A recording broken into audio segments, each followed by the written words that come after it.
Mi hermana, quien siempre fue un problema para la familia, me acusó falsamente de un crimen que no cometí, lo que me llevó a pasar años en prisión. Ahora que he sido liberado, planeo hacerle pagar todo el sufrimiento que me causó con la misma moneda. Siempre supe que mi hermana, a quien llamaremos Clara, era problemática. Desde pequeña no mostró interés por sus estudios y abandonó la escuela secundaria. Luego desapareció durante años con un novio, y cuando esa relación terminó, regresó a casa. Mis padres, aunque molestos, no tomaron ninguna medida para que se fuera. Esto me frustraba mucho, pues Clara solía tomar mis pertenencias y venderlas, pero mis padres siempre me pedían paciencia y decían que no podían echarla de la casa. Sin embargo, un día Clara cruzó todos los límites. La policía llegó a nuestra puerta después de que un vecino informara que alguien había sido visto llevando pertenencias robadas y entrando en nuestra casa. Aunque no podían identificar al sospechoso, nos mostraron una orden para registrar la vivienda. Sabíamos quién podría haber sido, así que no pusimos resistencia. Registraron todas las habitaciones, incluida la de Clara, pero sorprendentemente no encontraron nada allí. Para mi horror, al revisar mi cuarto, encontraron varios objetos escondidos debajo de mi cama, los cuales coincidían exactamente con la descripción de los artículos robados. Me arrestaron de inmediato. Al ver a Clara, supe al instante que ella había sido la responsable de colocar esos objetos en mi habitación sin que yo me diera cuenta. Para mi sorpresa, no mostró ni un ápice de remordimiento, e incluso parecía disfrutar de la situación. Pensé que pronto sería liberado, pues aquello no era una prueba concluyente en mi contra, pero para mi desgracia, varias de las víctimas afirmaron haberme visto a mí robando sus pertenencias. Tal vez se confundieron porque mi estatura es similar a la de Clara, o quizás actuaron por frustración, buscando a alguien a quien culpar. Al final, fui condenado y pasé varios años en prisión, perdiendo mi empleo y mi futuro, mientras Clara seguía viviendo su vida como si nada. Este año, finalmente fui liberado, 2 años antes de lo previsto, gracias a mi buen comportamiento. Nunca perdoné a Clara ni a mis padres, quienes, con el tiempo, dejaron de creer en mi inocencia. Aunque conocían bien el comportamiento de Clara, seguían justificándola. Cuando regresé a casa, Clara seguía viviendo allí, y aunque no tenía trabajo ni ahorros, sabía que tendría que quedarme un tiempo soportando su presencia. Sin embargo, también decidí que no dejaría este asunto sin respuesta. Sabía que Clara no se molestaría en ocultar lo que había hecho, pues creía que no podría ser arrestada nuevamente por lo mismo. Cuando mis padres salieron, fui directo a hablar con Clara. Antes de que pudiera decir algo, empezó a reírse y a burlarse de cómo terminé en la cárcel por algo que ella había hecho, y de cómo seguía haciendo lo mismo. Se jactó de lo fácil que había sido salirse con la suya y me amenazó, diciendo que si bajaba la guardia, escondería más cosas en mi cuarto para que me arrestaran otra vez. Lo que no sabía era que yo la estaba grabando en secreto. Sabía que, tarde o temprano, ella misma se delataría. Esa misma tarde contacté a un abogado que aceptó representarme a cambio del 20% de lo que pudiera obtener. Aunque era más de lo que esperaba, no tenía muchas opciones. No solo demandaría a Clara por acusarme falsamente, sino que también presentaría evidencia de que ella seguía cometiendo robos. Además, demandaría al gobierno por haberme encarcelado injustamente. Sabía que terminaría obteniendo una gran compensación, pero sinceramente, lo único que quería era justicia.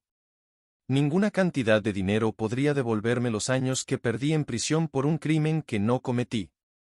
El día de la audiencia finalmente llegó. Me desperté con una mezcla de ansiedad y determinación. Había esperado tanto este momento que cada segundo parecía una eternidad. Me vestí con la ropa más formal que tenía, aunque estaba algo desgastada, un reflejo de los años que pasé fuera del sistema. Cuando llegué al juzgado, sentí las miradas de todos sobre mí, pero no me importaba. Clara también estaba allí, con su actitud altanera de siempre, incluso sonriendo como si estuviera convencida de que nada la afectaría. Mi abogado me tranquilizó antes de entrar: recuerda, tenemos la grabación, y su actitud solo juega a nuestro favor. Asentí, aunque por dentro sentía que mi corazón iba a estallar. Cuando comenzó la audiencia, el juez pidió que presentara mi caso. Mi abogado expuso los hechos, comenzando con cómo Clara había regresado a casa después de años de irresponsabilidad, cómo mis padres habían ignorado su comportamiento y cómo me habían incriminado por un crimen que no cometí. El abogado de Clara intentó interrumpir varias veces, argumentando que no había pruebas suficientes, pero mi abogado estaba preparado. Luego llegó el momento de reproducir la grabación. Cuando el audio comenzó a sonar, la sala quedó en un silencio absoluto. Se escuchaba claramente la voz de Clara riendo y confesando cómo había escondido los objetos en mi cama, y cómo seguía cometiendo robos sin remordimiento. También se escuchaba cómo me amenazaba, asegurando que si no me cuidaba, podría incriminarme de nuevo. El rostro de Clara cambió al instante.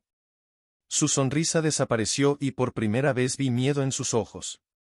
Intentó interrumpir gritando que era una broma, pero nadie en la sala pareció creerle. El juez pidió orden y tomó nota de la evidencia.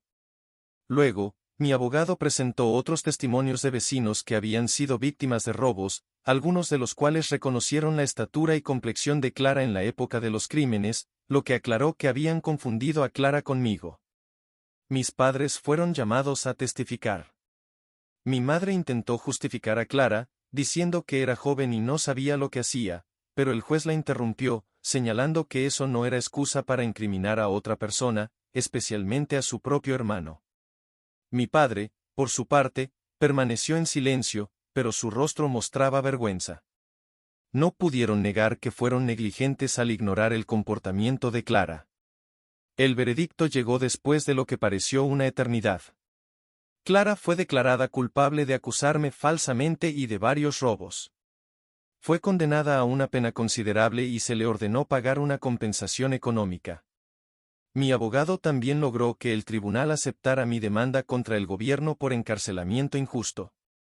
Cuando salimos del juzgado, Clara fue llevada esposada, y por primera vez sentí algo de alivio, aunque también sabía que no podía recuperar los años perdidos. Mis padres intentaron hablar conmigo después de la audiencia. Mi madre lloraba, lamentando no haberme apoyado. Mi padre permaneció callado, pero su mirada lo decía todo.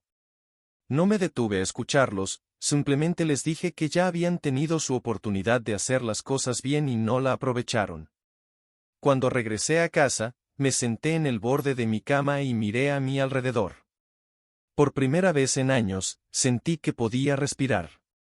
Aunque no podía quedarme allí mucho tiempo, decidí usar el dinero de la compensación para comenzar de nuevo. Esa noche, me prometí que no dejaría que mi pasado definiera mi futuro. Aunque me habían robado mucho, ahora tenía algo que nunca tuve, la libertad para reconstruir mi vida. Si te ha atrapado esta historia y quieres seguir descubriendo más relatos impactantes, no olvides darle like, compartirlo con tus amigos y suscribirte al canal. Activa la campanita para no perderte ninguna de nuestras historias. Cada semana te traemos nuevos casos que te harán ver la realidad desde otra perspectiva.